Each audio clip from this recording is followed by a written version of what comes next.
आज ज्येष्ठ मास की पूर्णिमा संत शिरोमणि साहिब कबीर जी का जन्मोत्सव है, उनका प्रकटोत्सव है। आज के दिन मैं संत शिरोमणि साहिब कबीर जी के विचारों और उनकी चिंतन धारा को मानने वाले सभी बहनों भाइयों का हार्दिक वंदन एवं अभिनंदन करता हूँ। संत शिरोमणि साहिब कबीर के जन्मोत्सव के अवसर पर सभी को बहुत बधाई एवं शुभकामनाएं देते हुए सभी बहनों भाइयों के गौरवशाली एवं शानदार उज्जवल भविष्य के लिए मंगल कामना करता हूँ।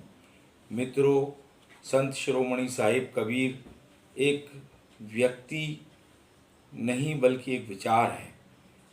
कहा गया है कि घाटे पानी सब भरे, ओघट भरे न कोई, ओघट घाट कबीर का भरे सुनिर्मल होय। ये कबीर का घाट ओघट घाट क्यों कहा गया है?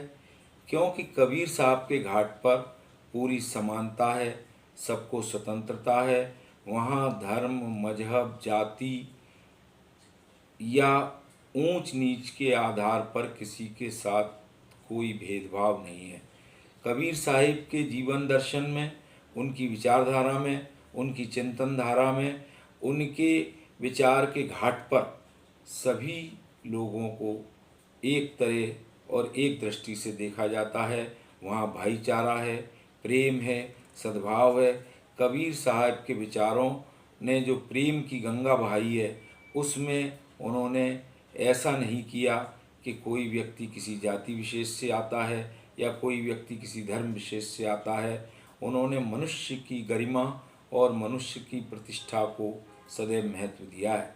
संत कबीर साहिब इस बात के लिए पूरे जीवन भर प्रयत्नशील रहे कि मनुष्य को उसके अच्छे कार्यों के द्वारा समाज में पहचाना जाए। मनुष्य की जो पहचान है वो उसके कार्यों के द्वारा हो, ना कि इस आधार पर कि कोई व्यक्ति किसी बड़े परिवार से आता है या कोई व्यक्ति किसी अन्य धर्म मजहब से आता है। संत कबीर साहिब साफ साफ कहते हैं कि मेरे चिंतन धारा में जो व्यक्ति श्रमजीवी है, जो मेहनत कश है, वो प्रतिष्ठित व्यक्ति है। और संत कबीर साहिब ने भक्त की महिमा को इतनी ऊंचाई दी है, इतनी निर्मलता और इतनी पवित्रता दी है कि वे कहते हैं कि मन ऐसे निर्मल भया, जैसे गंगा नीर, पीछे पीछे हरि फिरे, कहत कबीर कबीर।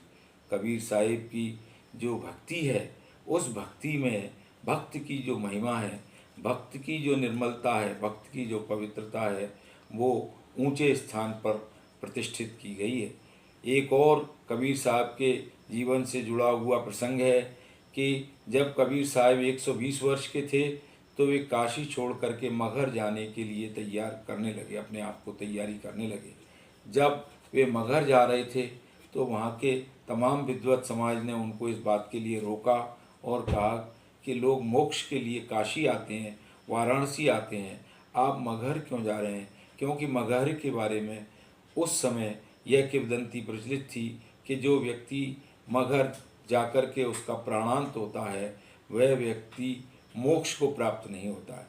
कबीर साहिब ने साफ साफ कहा कि मैं राम भक्त हूँ, मेरे राम काशी में हैं, ऐसा मेरा विश्वास है।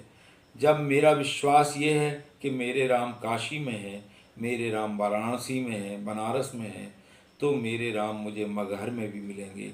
और 120 वर्ष की आयु में जाकर के वे काशी से मगहर पहुँचते हैं और मगहर की धरती पर जब वे पैर रखते हैं तो जो सूखी और बंजर धरती पड़ी हुई थी, उस मगहर राज्य में झमाझम बारिश होती है, वर्षा होती है और वहाँ के नागरिकों की जो कठिनाइयाँ हैं, जो समस्याएं हैं, जिन पानी के अभाव के कारण वहाँ के लोग तरस रहे थे, कबीर साहब के पहुँचने से वहाँ के आम जनजीवन में खुशहाली आती है और लोग कबीर साहब को पूजनीय मानने लगते हैं, उनकी पूजा करने लगते हैं। मगर में ही साहिब कबीर का अंत समय आता है और अंत समय के बाद जब वे जो है उनका प्राणांत हो जाता है, तो इस बात को लेकर के हिंदुओं और मुसलमानों के बीच में विवाद होता है कि हिंदू उनको कहते हैं कि हम उनका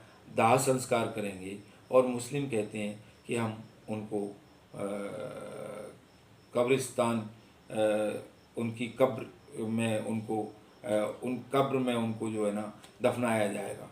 लेकिन तभी आकाशवाणी होती है, ऐसा बताते हैं, ऐसी जनचर्चा है, श्रुति है कि आकाशवाणी होती है कि आपस में विवाद मत करो, पहले चादर उठा करके देखो। चादर उठा करके देखते हैं तो चादर के नीचे फूल मिलते हैं और आकाशवाणी के द्वारा ये कहा जाता है कि फूलों को आपस में बांट लो।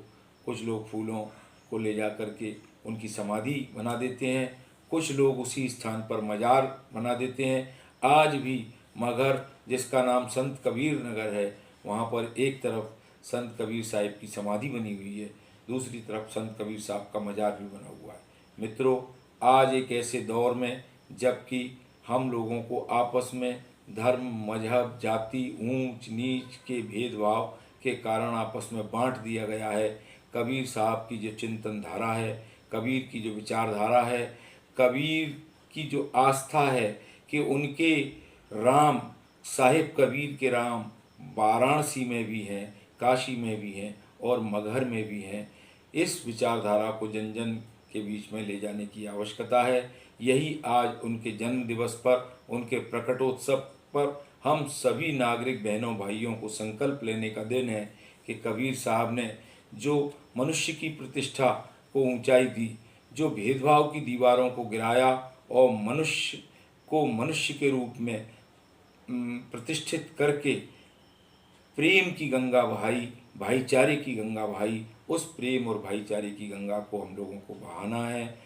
और आपस के जो हमारे बीच में धर्म, मजहब, संप्रदाय के आधार पर, छोटे बड़े के आधार पर जो भी मतभेद हैं, उन सभी मतभेदों को समाप्त करके ही और संत कबीर साहब की विचारधारा और उनके जीवन दर्शन को अपना करके ही हम सभी लोग इस भारतवर्ष में मिल कर के रह सकते हैं और भारत को तरक्की प्रगति के रास्ते पर ले जा सकते हैं। मैं आज के दिन संत शिरोमणि साहिब कबीर को स्मरण करते हुए उनके प्रति अपना श्रद्धा भाव प्रकट करता हूँ और संत शिरोमणि साहिब कबीर के जीवन दर्शन, उनकी सादगी, उनकी सरलता और श्रम की महत्ता का जो उन्होंने प्रतिपादन किया, उसको जो मानने वाले इस देश में करोड़ों करोड़ लोग हैं, लगभग 15 करोड़ से ज़्यादा इस देश में संत कबीर साहिब के दर्शन को, उनकी विचारधारा को मानने वाले लोग हैं।